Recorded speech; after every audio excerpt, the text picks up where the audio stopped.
Assalamualaikum warahmatullahi wabarakatuh. Pada kesempatan kali ini kita akan membahas tentang pendalaman materi menggambar flora, fauna, dan alam benda.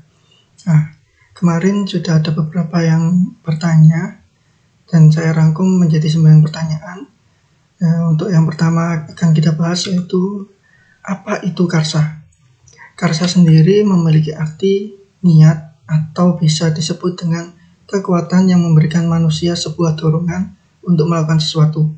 Nah, karena kita membahas tentang materi menggambar, maka menggambar dengan menggunakan karsa adalah ketika kita menggambar, kita itu memiliki sebuah dorongan untuk membuat sebuah karya atau sebuah gambar. Itu selanjutnya yang kedua adalah perbedaan gambar dan menggambar.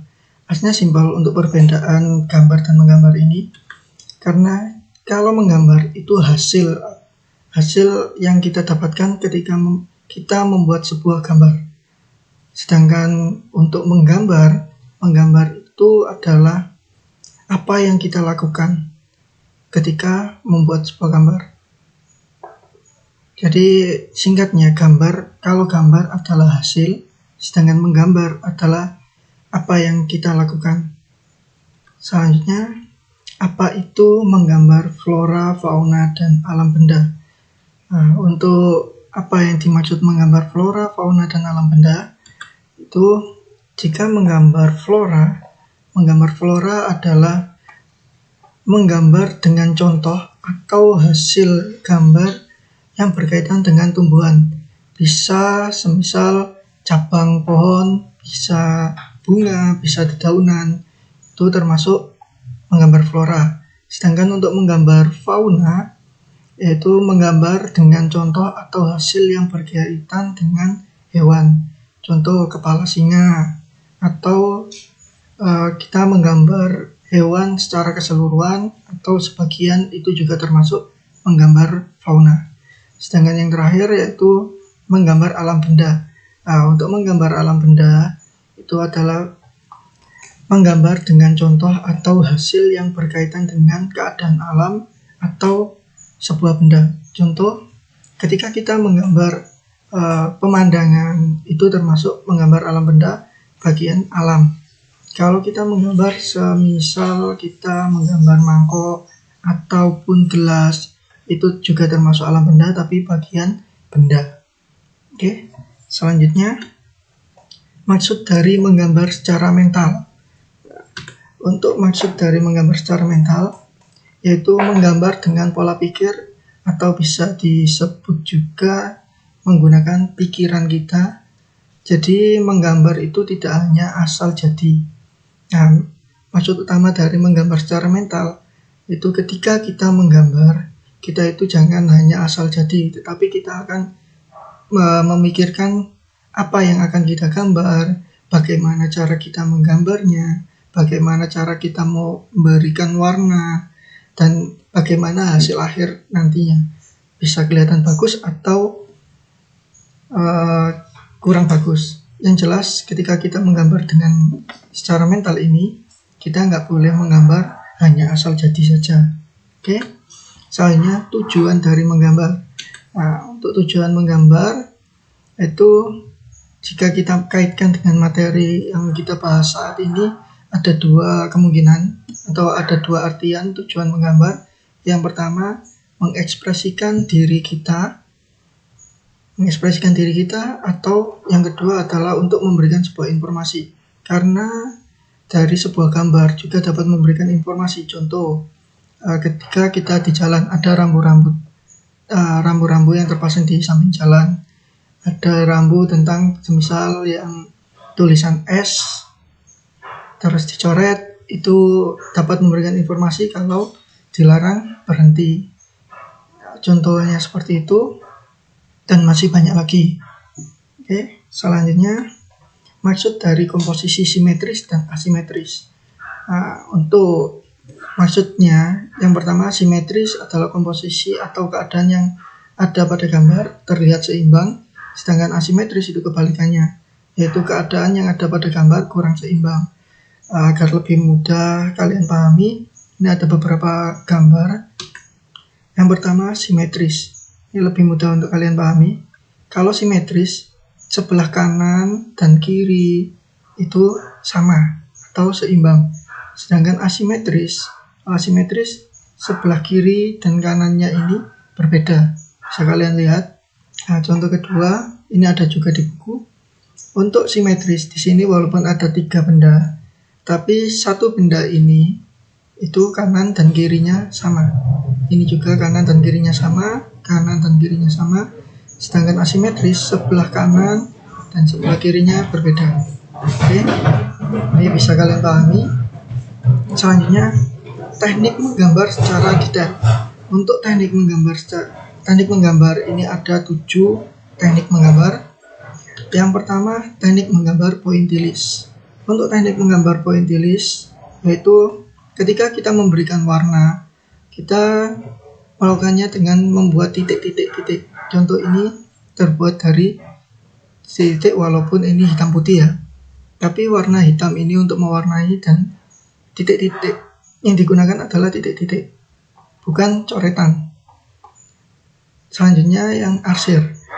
Kalau teknik arsir itu mungkin sering kalian gunakan, yaitu dengan membuat semacam garis-garis, tetapi masih ada beberapa wilayah atau warna, kalau ini hitam putih, warna yang tidak hanya garis saja, bisa juga dicampur dengan teknik dusel.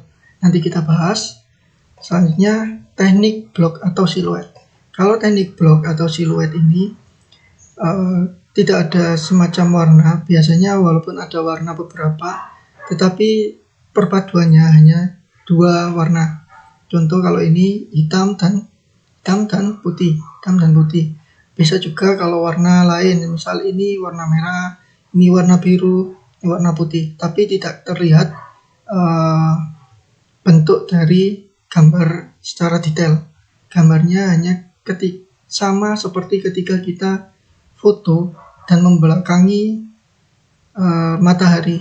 Biasanya akan terlihat badan kita hanya warna hitam, terus backgroundnya bermacam-macam warna. Tuh untuk teknik blok atau siluet. Sedangkan yang keempat, teknik akuarel atau sapuan basah. Untuk teknik akuarel atau sapuan basah ini itu teknik menggambar dengan menggunakan cat poster, cat air atau tinta sebagai pewarnanya. Dan kalau akuarel ini biasanya catnya dicampur dengan campuran, contoh cat air dicampur dengan air yang lebih banyak. Kalau cat poster biasanya dicampur dengan, ada yang cat poster air, ada juga yang cat poster dengan menggunakan minyak. Nah, ini minyaknya diperbanyak. Jadi kalau teknik akuarel itu pewarnanya basah, kadang ada juga yang kanvasnya dibasahi dulu dan ditambahi dengan pewarnanya yang sangat cair, sangat encer, itu kalau akuarel. Sedangkan yang plakat, untuk plakat ini jarang menggunakan cat atau pewarna yang encer. Kadangkala kalau teknik plakat ini lebih ke catnya asli, nggak dicampur. Misal cat air itu tanpa ada campuran air, mungkin ada sedikit, nggak sebanyak seperti yang teknik akuarel. Jadi warnanya ini lebih ke warna asli dari catnya, lebih tajam warnanya, sedangkan akuarel lebih halus. Itu kalau dusel atau teknik gosok biasanya ada juga yang menggunakan pensil, ada juga yang menggunakan krayon, terus digosok. Gosok itu maksudnya ketika kita memberikan warna, kita perhalus, bisa dengan menggunakan tangan, tisu, ataupun kain agar terlihat lebih halus. Nggak seperti arsiran lebih kasar. Kalau dusel lebih halus. Sedangkan yang teknik garis atau linier ini berbeda dengan teknik dusel ataupun arsir, karena walaupun mirip, tetapi segi mewarnainya itu bermacam-macam garis. dan garisnya pasti miring-miring atau garisnya akan berbeda. Contoh, ini ke kiri, garisnya ke kiri, yang ini ke kanan, agar terkesan berbeda. Sedangkan yang ini dua, ada kanan, kiri, dan diperbanyak kecil-kecil. Kalau ini agak lebar, karena agar terkesan ketika kita melihat warnanya lebih cerah, di sini warnanya lebih gelap. Itu kalau yang teknik linear. Selanjutnya, cara menggambar teknik arsir agar terlihat 3 dimensi. Nah, untuk kali ini kita lihat video. Ini saya ambil dari YouTube. Nah, untuk cara mengarsir agar terlihat 3 dimensi, pertama seperti biasa kita membuat sketsa atau bagian apa yang kita gambar. Kalau ini dalam mangkok, nah ini mangkok, kita buat mangkoknya terlebih dahulu. Saya percepat sedikit. Nah, selanjutnya kita buat arsiran. Untuk membuat arsiran ini kita juga harus lebih hati-hati, karena untuk mengarsir benda agar terlihat 3 dimensi itu kita lebih fokus ke bagaimana cara kita melihat benda ketika ada cahaya, agar terkesan gambarnya itu timbul atau 3 dimensi. Kalau ini pencahayaannya berarti ada di sebelah kanan, seperti ketika kita melihat mangkok terkena sinar entah itu matahari atau sinar lampu. Ketika lampu atau matahari ada di sebelah sini, sebelah kanan, maka bayangannya ada di sebelah kiri, dan sebelah kiri ini lebih gelap dibandingkan yang sebelah kanan, karena sebelah kanan sudah ada cahaya jadi lebih terang, sedangkan yang kiri karena kurang adanya cahaya maka lebih gelap. Dan untuk mangkok kan lubang gini, maka cahaya jangan sama, jangan sini dan sini, tapi harus kebalikan, karena cahaya dari sebelah kanan, maka kalau kita melihat mangkok yang bagian gelap adalah sebelah kanan bagian dalam dan sebelah kiri bagian luar. Nah, ini saya percepat lagi. Nah, ini sudah mulai proses membuat arsiran yang bagian dalam. Oke. Nah, ini harus hati-hati ketika membuat arsiran. Jangan ketika membuat arsiran itu yang bagian gelap itu harus lebih gelap dibandingkan yang terkena sinar, karena kalau kita samakan semua ini nggak akan terlihat 3 dimensi. Oke, setelah itu nah ini sudah mulai bagian membuat bayangan dari mangkok. Ini mungkin bisa kita anggap meja ya. Nah, ketika ada di meja pasti ada bayangan. Kalau ada sinar di sebelah kanan, berarti sebelah kirinya pasti ada bayangan. Ini biasanya nggak terlalu gelap, karena kalau terlalu gelap maka yang bagian mangkoknya ini akan terkesan hilang. Nah, setelah membuat bayangan, nggak perlu membuat bayangan yang sama seperti mangkok, yang penting terlihat kalau ini itu ada bayangannya.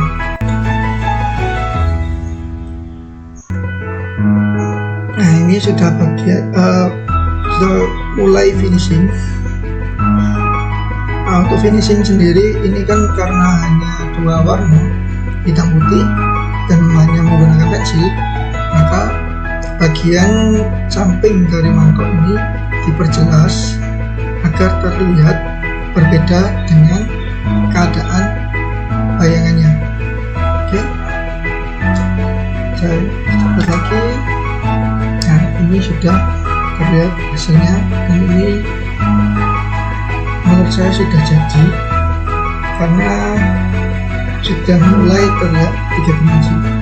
Nah, untuk cara yang lebih enak adalah kalian praktekkan sendiri bagaimana caranya. Oke. Selanjutnya, setelah kita membahas tentang cara menggambar teknik arsir, terakhir apa yang dimaksud dengan gambar 2 dimensi, 3 dimensi, dan 4 dimensi. Ini saya jelaskan hanya menggunakan gambar. Kalau 2 dimensi, hasil gambarnya tidak terlihat timbul. Hasilnya ya cuma 2 dimensi atau panjang dan lebar saja, tidak ada ketebalannya. Kalau 3 dimensi itu ada tinggi, lebar, dan tebalnya, atau terkesan seperti ini ya gambar ini. Ketika kita melihat tangga, seperti ketika kita melihat tangga beneran, atau ini terkesan seperti tangga naik masuk, dan kita melihatnya juga seperti bisa ke dalam. Nah, pintunya juga terkesan kayak timbul. Tuh kalau 3 dimensi. Sedangkan yang 4 dimensi, kalau 4 dimensi aslinya hampir mirip dengan 3 dimensi. Bedanya ketika kita melihat 4 dimensi, itu serasa seperti gambar tersebut bisa kita pegang. Contoh ini kan ada tangan. Nah, ketika dipegang, gambarnya seperti dipegangi tangan ini ya. Dan ketika kita melihat 4 dimensi secara langsung, ketika kita melihat dari sebelah kiri ke tengah ke kanan, ini gambarnya seperti mengikuti dan seperti kita melihat asli. Itu yang dimaksud 4 dimensi. Jadi bedanya, kalau 2 dimensi nggak terlihat timbul, kalau 3 dimensi terlihat timbul, ya. Kalau 4 dimensi ini terlihat asli, seperti nyata. Tuh. Nah, sekian untuk penjelasan kali ini, dan semoga kalian memahami apa yang telah kita bahas. Oke, assalamualaikum warahmatullahi wabarakatuh.